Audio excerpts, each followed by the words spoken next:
प्यारे बच्चों, आज आप लोग पार्ट 2 रेशों से वस्तुओं तक के का कार्यपत्रक है, उसके लिए हेल्प करेंगे। इस कार्यपत्रक का पहला प्रश्न है बहुविकल्पी प्रश्न। रेशम प्राप्त करने के लिए रेशम के कीड़ों का पालन क्या होता है? मधुमक्खी पालन, रेशम कीट पालन, सफाई या ऊन कतरना? रेशम कीट पालन। प्रश्न नंबर 2, कपड़े बनाने के लिए रेशम का व्यापक रूप से उपयोग किया जाता है। निम्नलिखित में से कौन सा कच्चा रेशम देता है? बड़े पशु, पौधे, कीट या ये सभी?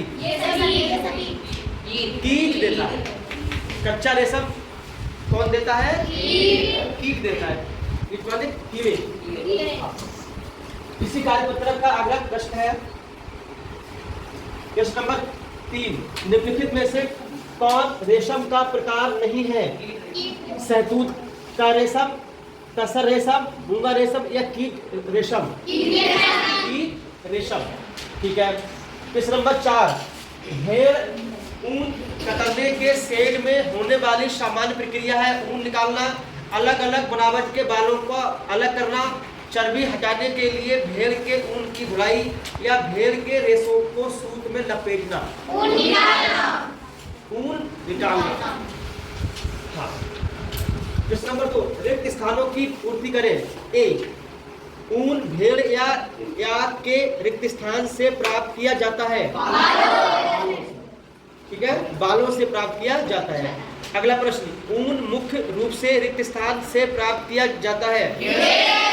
भेड़ से। जो ऊन जो है वो मुख्य रूप से भेड़ से प्राप्त की जाती है। अगला प्रश्न, रिक्त स्थान एक जानवर की त्वचा से फर हटाने की प्रक्रिया है। कतरन कहलाती है। एक जानवर की त्वचा से फर हटाने की प्रक्रिया कतरन कहलाती है। अगला प्रश्न डी, रिक्त स्थान अपने चारों ओर एक रेशमी कोकून को घुमाता है। रेशम कीट घुमाता है।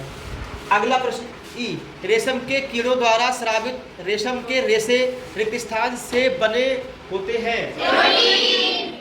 किससे बने होते हैं? प्रोटीन से। Good, very good. अगला प्रश्न है, रिक्त स्थान का उपयोग कोकून से रेशम के धागों को बाहर निकालने के लिए किया जाता है।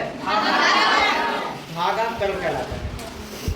ठीक है। अगला प्रश्न, सबसे सामान्य रेशम कीट रिक्त स्थान है। रेशम का कीट सबसे सामान्य रेशम कीट है, क्योंकि सबसे ज्यादा हमें इसी से प्राप्त होता है। अगला प्रश्न है, लामा रिक्त स्थान में पाए जाते हैं। हाँ, वेरी गुड, आपका आंसर बिल्कुल सही है। अगला प्रश्न है, रिक्त स्थान ऊन, तिब्बत और रिक्त स्थान में सामान्य है।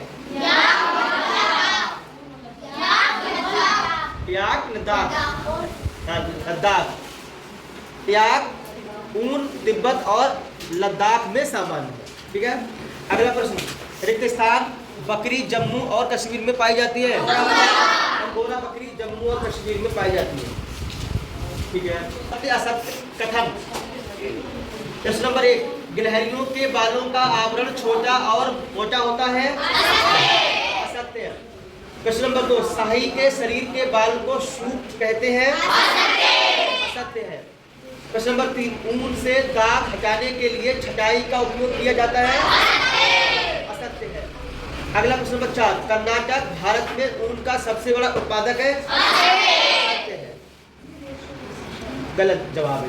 अगला प्रश्न नंबर 5, शहतूत दुनिया की सबसे महंगी ऊन है।